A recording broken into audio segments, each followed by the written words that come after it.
You got your MAGA Mac guys here on Birds 365. Only we're down a Mac today. John McMullen making his way back from Indianapolis. So Barrett Brooks in for him, and joining us for the next 15, 20, 25 minutes is one of our favorite guests. You read him on the 3013.com and his stat package here on JAKIB Longtime Eagle beat guy and green-clad reporter. We got our pal Paul Domowitch to join us. PD, always appreciate the outfit. I'm jealous because I can't wear that. Barry and I didn't even consult. We got somewhat similar red on today. Right. Here's where I want to start. When did you know, Paul Domowitch, that the Eagles were going to win that game yesterday? When Jalen crossed the goal line on that last touchdown run. Did you? You had no nerves whatsoever when they scored with a minute and change left to go that Matt Ryan couldn't get him into field goal range. No, I mean, I thought anything was possible. You know, for much of that game, it looked like a game that they were just determined to lose. And I thought maybe that's the way it was going to wind up. But Jalen put him on his back in the fourth quarter and just did an amazing job. You know, it's funny, we're sitting back at the entirety of the game, and it looked like the Colts just schematically played better than they did in the past, and that kind of threw me for a loop because, I knew they were a run team. And after they stopped that initial drive, I saw the defense start to make that running game sputter a little bit. But, hey, the old Pennsylvania guy still got a little arm on him, man. He still got some moxie in him, man. And, he almost brought him back with how he was throwing. Mm-hmm. I mean, he made guys that aren't necessarily good look pretty good yesterday. Yeah, they got some much needed pressure on him at the right time. The two sacks by BG and Reddick, especially BG's, it was huge.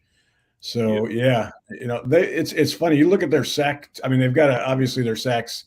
They've been much improved this year, but it's been when they've been getting them. They've got 33 sacks. More than half of them have been either on third or fourth down. More than half of them have been in the fourth quarter.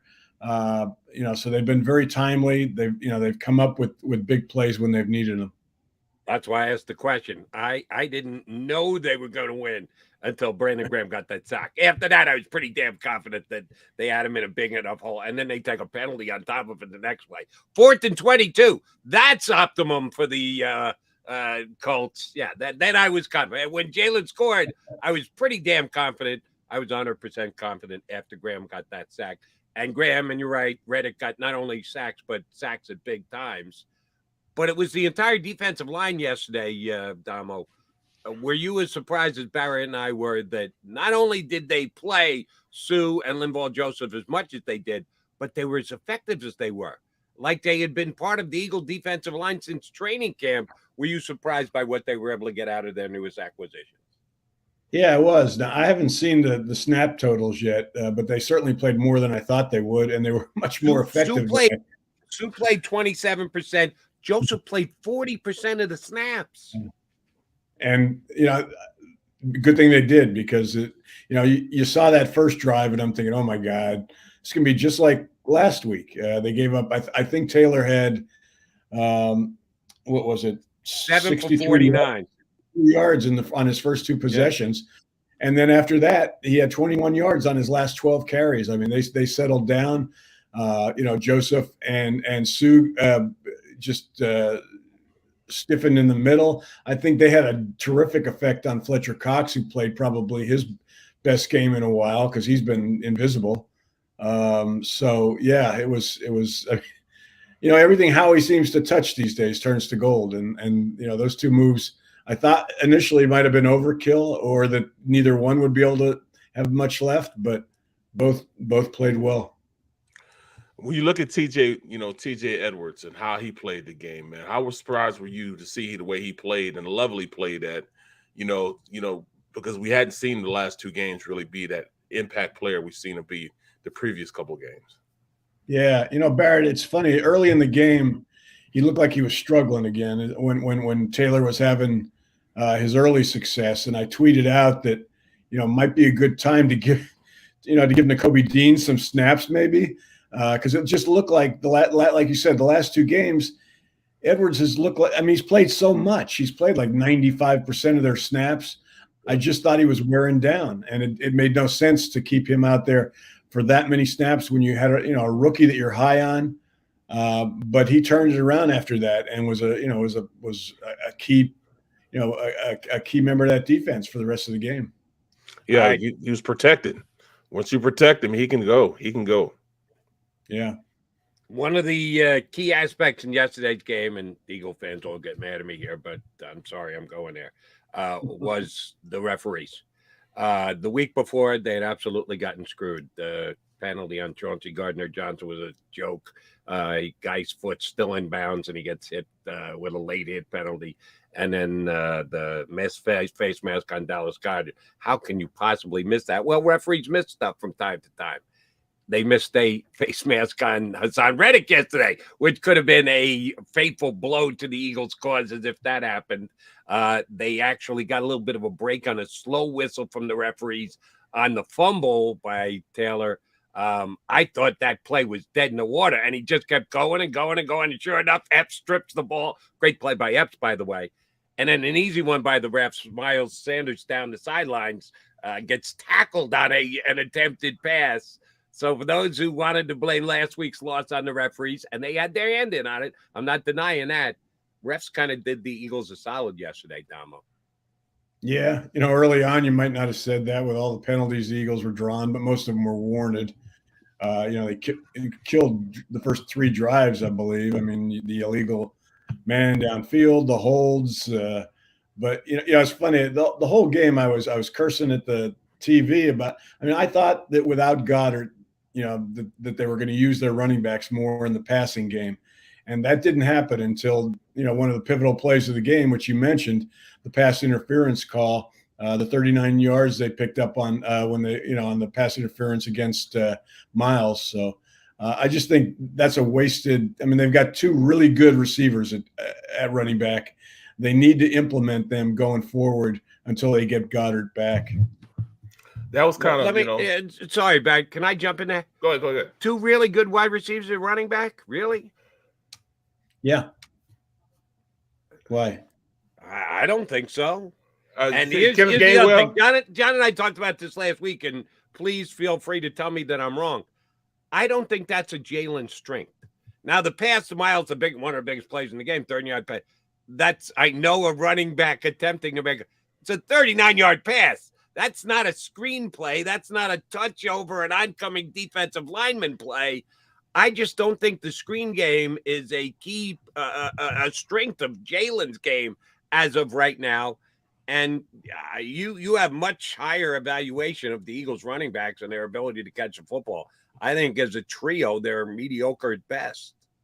Well, I'm not talking about screens. Kenny Gainwell was a slot receiver half the time at Memphis. That's where they line him up in this offense much of the time when they go to an empty set. I think Miles, his first year as a rookie with the Eagles, had 5 catches at 30 yards or more, which was the second most in the league that year. Austin Ekeler was the only guy with more. I think that pass interference call, I didn't see what he ran, but it looked like a wheel route. Yeah. I mean, they've got speed. Miles had 1 year where he couldn't seem to catch a cold.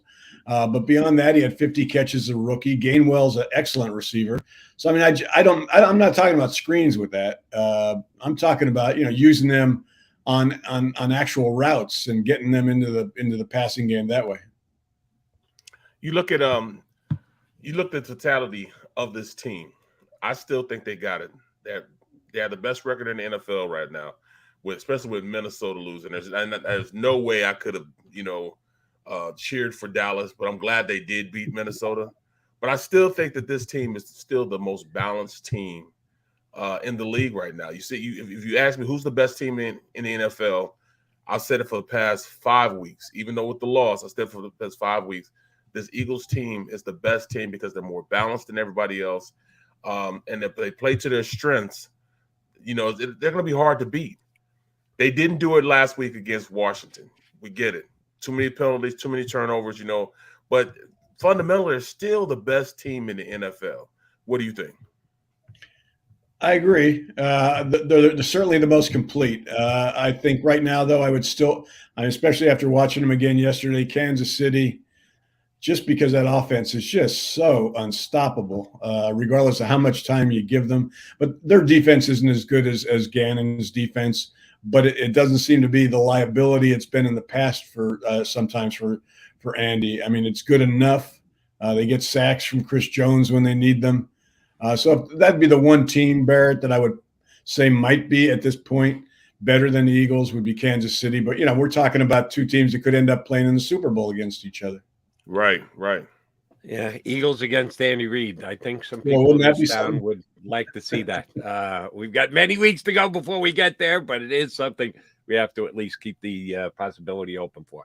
Jalen Hurts' overall performance yesterday, a little bit of a slow start. I thought the Eagles were actually losing the fight at the point of attack at the line of scrimmage, and that never happened. Their offensive line gets better of the defensive line on a week-in, week-out basis. They didn't for large stretches of yesterday's game, but Jalen Hurts hung in there.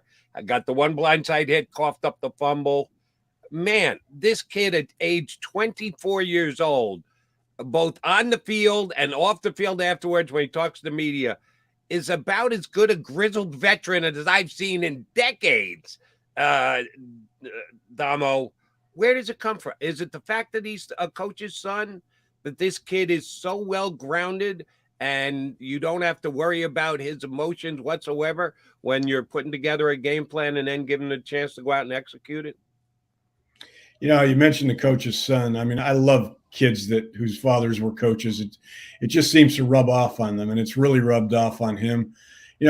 As well as great as he played yesterday, the moment that really impressed me the most was after he scores, they flashed him on the sideline when the Colts have the ball, and I mean, it looked like his pulse rate was about 30.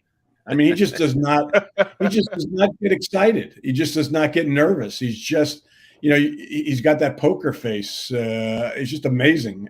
So, yeah, I mean, I know you guys earlier were talking about, does he run too much? The Jaws was mentioning it, Barrett, on the show. I don't think he does. I mean, I think this is part of his game. It's always going to be part of his game. It's part of, you're seeing it all over the league now. He had 8 rushing first downs yesterday. They had 10 total. He had 8 of them, and they needed every one of them, particularly, that touchdown. I mean, he gets stopped for a 4-yard loss on a blown block right on the play before that. And I'm wondering, what are they going to do on this play? What are you going to call? And I never saw that coming. I never saw I didn't expect it to be so easy, but they blocked it beautifully. And Indianapolis seemed to almost cooperate with them and giving them that opening to just take it right up the middle. That's one of those things where, it's follow the bouncing Kelsey. Wherever Kelsey goes, the ball goes. And they ran an inside zone. They blocked Sayamalu down, pulled Kelsey around. And the guy that really had a spy technique over the quarterback, Hurts, he followed Kelsey, knowing that wherever Kelsey goes, the ball goes. So it's almost like an influence block. He didn't even have to block. He took himself out the play. I could have ran through that hole. That's how big that hole was, But it just goes to show what his versatility as a dual threat brings to the table. I don't want him to just be a drop back quarterback, even though, y'all want him to be healthy, but I think he's starting to learn to take care of himself. He doesn't allow defense to take shots on him anymore. There were a couple times yesterday where he could have slid for a first down. He could have went and got the first down, but he slid early, didn't get the first down, and I respect him for that because we need to keep him clean. I get it, but that's the dimension that he gives this offense, that you have to allocate resources just to him because he's that good of a threat. Yeah, I mean, for much of the first half, it appeared the Colts had a spy on him. Second half, I'm not sure exactly what changed. Things opened up for him on some of those scrambles and design plays. The thing about him is, he's not as reckless as Josh Allen when he runs it. I mean, he doesn't exactly. Think, he's not thinking, nobody can hurt me, even though for the most part they can't. I mean, he's got a fullback body. I mean, the man deadlifts 620 pounds. I mean, those quarterback sneaks are child's play for him, even without somebody pushing him from behind. So I mean, but he and also his kind of play has come at the right time because the league is not going to tolerate hard hits on when you go to slide. I mean, a few years back, guys would still take shots and guys would get, and quarterbacks would get hurt. Now that's no more. I mean, especially after Tua. So he's got that extra protection there when he goes down. Damo, need your take on what transpired yesterday, where the Eagles go forward from here without Dallas Goedert. Stoll got the great majority of the snaps, over 80% of the snaps at tight end. Tyree Jackson and Calcaterra both played some. Both took a bad penalty. Shame on them.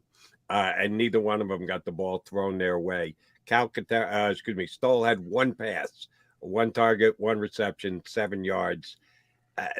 Dallas Goedert being out of the lineup is one of the reasons why they only put up 17 points yesterday. Are they going to just continue to try and grind it out? Is it going to be more Hurts running rather than throwing to the tight end? That is an injury that the Eagles are going to have a tough time getting over. They did yesterday and found a way to win, but do you see any potential changes in how they use the tight end position until Dallas Goedert gets back? Yeah, I mean, they use mostly 11 personnel, with just the one tight end. So we didn't see a lot of Calcaterra. And the other guy, I mean, it was mostly Stoll.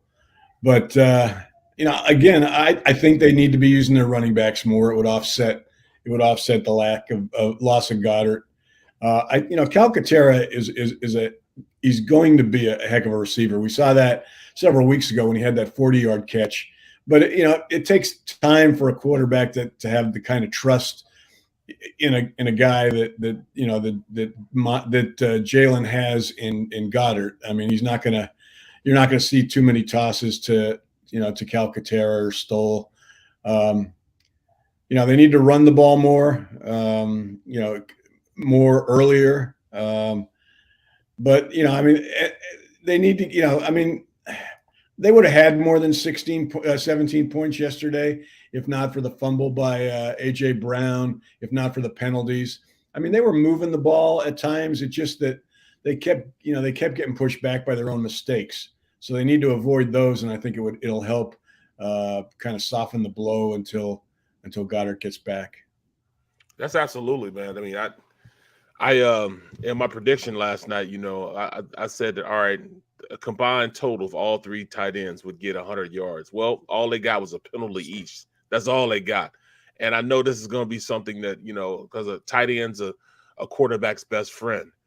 I thought Jake Stoll would play better because he's when they go 12 personnel, he's in. If Dallas Goedert needs a break, he's in.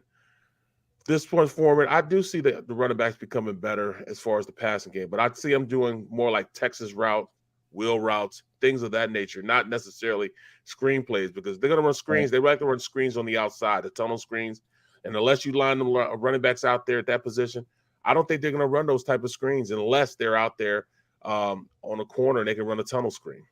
They don't believe in the slow. I mean, they're going to use Quez and Devonta mostly on bubble screens and stuff like that. That's why I said earlier. I mean, I see these guys. If you're going to use Sanders and Gainwell, I think it's more, in routes over the middle, slants, things like that, where you can get them out of the backfield, not so much on screens.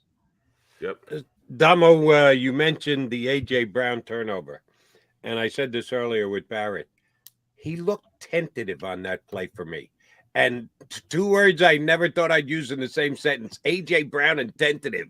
He's not a tentative player. He's not a tentative runner. He's a I'll take you on type of runner. But he just seemed like he was waiting to be hit, or he was afraid to be hit on that play. You think he's still hurt? You think the ankle's still bothering him for last week? Because that was completely uncharacteristic of him.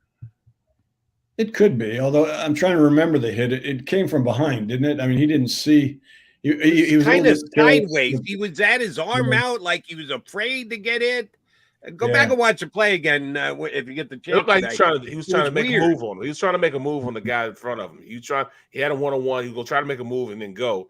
And then at the first time, Franklin came in and knocked it out, saying from the side of, not about, but on the side of him. I think, you saw that with Quez last week, when he got up after after the long catch. I mean, they've got to you got to protect the ball. I mean, because people are looking to just take it away from you. Maybe they're at a point in their confidence level where they're getting a little bit careless.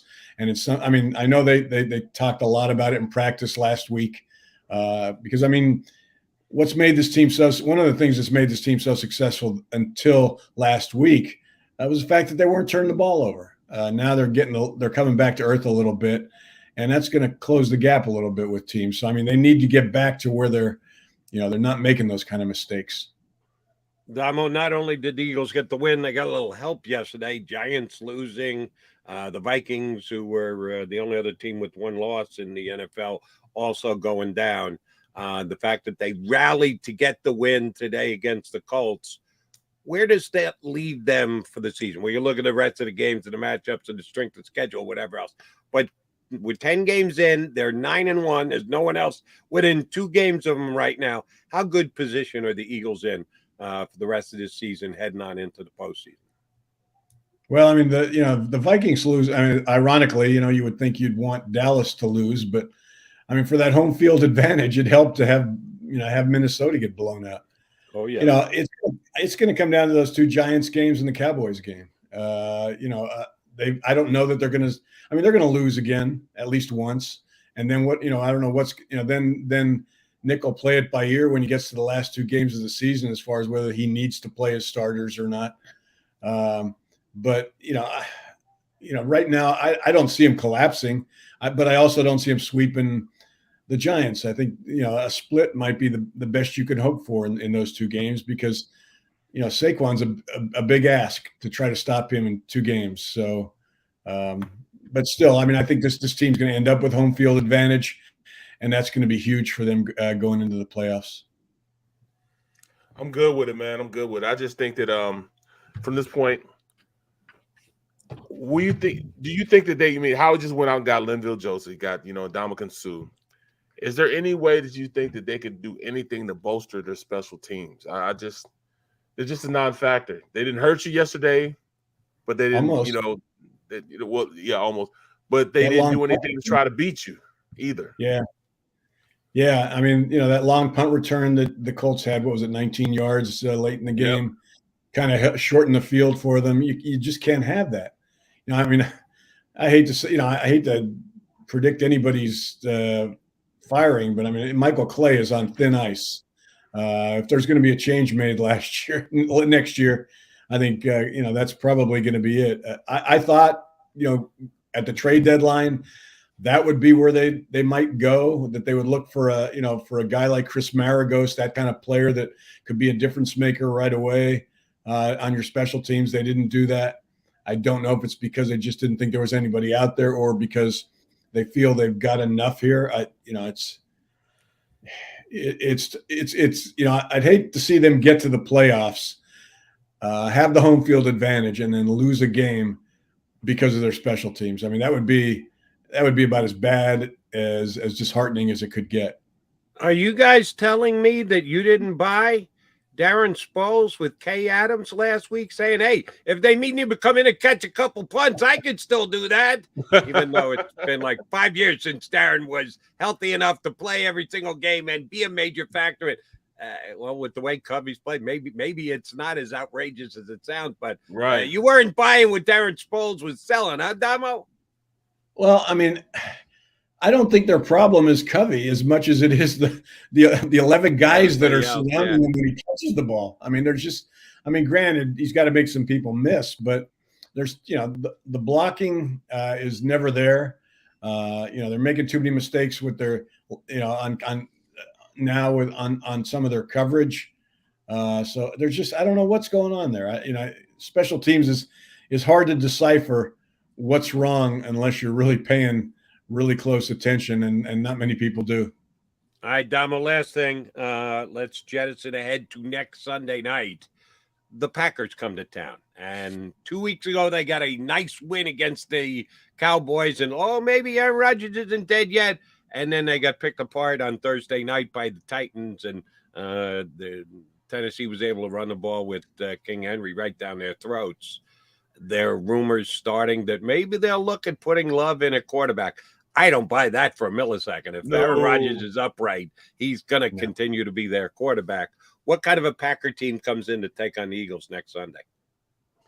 No, I didn't think they played all that badly against Tennessee. I mean, Tennessee is a really good team. That defense is that's a game to watch out for when the Eagles play them. That defense hurts people. It's physical. It's got Vrabel's persona, his personality. So I mean, that's a game they're going to have to be very careful of. But I think Rodgers is starting to get some chemistry with that rookie wide receiver. AJ Dillon and Aaron Jones are they're a tough out. I mean, yeah, they are. For a defense that's had some problems with the run. I mean, that's going to be another challenge next week. If they don't grab the lead early, Green Bay is going to just try to keep pounding it and dinking and dunking. So it's not going to be an easy game. For them, I'm glad it's here, but I don't think it'll be a blowout. And I think the Packers aren't. I wouldn't stick a fork in them as far as a team that's capable of beating a good team on a particular night. And that's what we're looking at next Sunday night. Domo, great stuff. We appreciate you coming on board today. We'll be back in touch soon enough and get you right back up here again on Birds 365. Thanks, bud. Take care, guys. Call Domowitch.